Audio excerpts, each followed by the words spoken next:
For 15 minutes, users saw duplicate delivered receipts before the actual message arrived. The root cause? A reconnection window where the old server still held an open connection and the dedup key wasn't global. Here's exactly why. Welcome to TheCodeForge. Before we dig into that production issue, let's cover design WhatsApp. Exactly once delivery means every message is processed exactly once, with no duplicates and no losses. It's impossible at the network layer, so we achieve it at the application layer using idempotency keys and persistent deduplication. WhatsApp uses persistent WebSocket connections for low-latency bidirectional communication. Each user is assigned to a chat server, and session state is stored in RIDIs. When a server shuts down, it sends a drain message and waits 30 seconds for clients to reconnect. This Java class manages WebSocket sessions. It creates a session with a TTL of 1 hour, refreshes it on activity, and marks the user offline by deleting the session and presence keys. Messages are stored in Cassandra with a composite primary key. The partition key is the conversation ID, and the clustering key is time and message ID. This allows efficient retrieval of conversation history. WhatsApp uses TTL instead of deletes to avoid tombstones. This CQL table stores messages per conversation. The partition key is conversation ID, and messages are ordered by time descending. The TTL of 30 days automatically expires old messages without creating tombstones. For small groups, WhatsApp writes the message to each member's inbox. For large groups, it writes once to a group feed and members read from it. The threshold of 256 is based on the crossover point where write amplification equals read latency. This simple class decides the fan-out strategy based on group size. It's a clean separation of concerns that makes the system easy to tune. Media is too large to route through chat servers. Instead, the sender uploads to a content delivery network using a pre-signed URL, and the chat server only stores the media hash. This avoids saturating internal network and enables deduplication. The chat server returns a JSON response with the media ID hash, a pre-signed upload URL with short expiry, and a thumbnail hash. The client uploads directly to the content delivery network. WhatsApp uses the Signal protocol for end-to-end encryption. Each user uploads a bundle of pre-keys. When Alice messages Bob for the first time, she fetches Bob's pre-key bundle from the server and establishes a session. The server never sees plaintext. This JSON shows a user's pre-key bundle. It includes the identity key, a signed pre-key, and a list of one-time pre-keys. When a pre-key is used, it's removed from the server.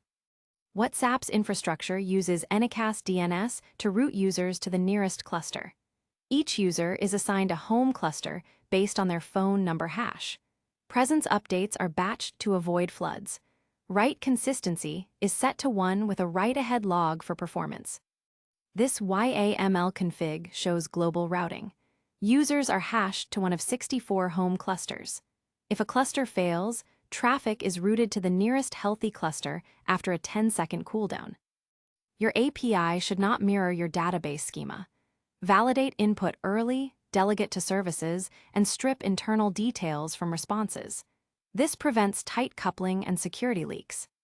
This Spring controller validates that the sender is a participant in the conversation, then delegates to the service.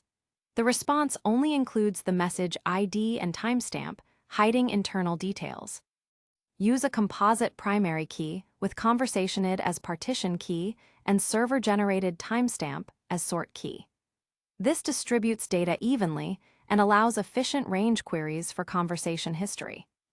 This repository method fetches messages for a conversation using a range query on the sort key. The partition key ensures the query hits only one partition, making it fast. This is the same issue we highlighted at the start. Here's exactly why that happened. When a client reconnected to a new server, the old server still held an open connection and processed a delayed message. The dedup key used client MSG ID plus server ID, so the two servers didn't recognize the duplicate. The recipient got the message twice.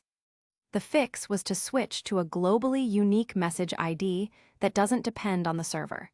The dedup set is now stored in Cassandra with a TTL of 7 days.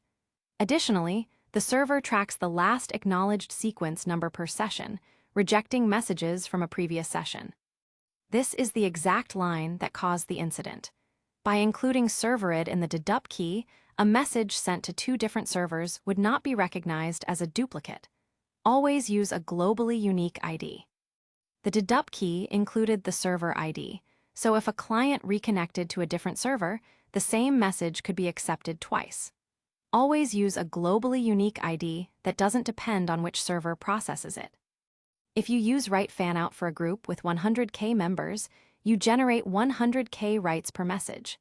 This causes high CPU and Cassandra compaction lag. Always use a threshold to switch to read fanout for large groups. If a user's prekeys are exhausted and they are offline, new senders cannot start encrypted conversations. Monitor the count and push a notification to generate more when it drops below a threshold. The article mentions a persistent dedup set but doesn't show code. Here's a minimal implementation using Cassandra with TTL for exactly once delivery. The article uses default time to live on the messages table, which avoids tombstones. However, if you ever need to delete individual messages, e.g., user deletes a message, Cassandra creates tombstones. For high delete workloads, consider using a separate deleted column with a compaction-friendly strategy like time window compaction strategy. The article warns about prekey exhaustion but doesn't show monitoring code. Here's a simple health check that alerts when a user's prekey count drops below threshold. When debugging delivery issues, first check if the WebSocket connection is active, then verify the message was written to Cassandra. If it was, check the outbound queue for delivery failures. Use the message ID to filter logs. Let's run through some common interview questions. How to handle offline delivery? Store and per user queue with TTL, push on reconnect. How E2E key exchange for groups? Sender key distributed via individual sessions, rotated on member change. Design presence for 2B users, in memory store with TTL, batch updates, gossip propagation. And a few frequently asked questions. Why Cassandra over SQL? High write throughput, linear scalability, no single point of failure. How cross-region messaging works? Forward to recipient's home cluster via internal RPC. Can WhatsApp read messages? No, E2E encryption prevents server from reading content. To recap, always drain WebSockets gracefully, use globally unique message IDs, choose fanout strategy based on group size, offload media to content delivery network, monitor prekeys, and accept trade-offs in consistency for performance. Ready to go deeper? Up next, design Uber, then design Google Search, then design Amazon.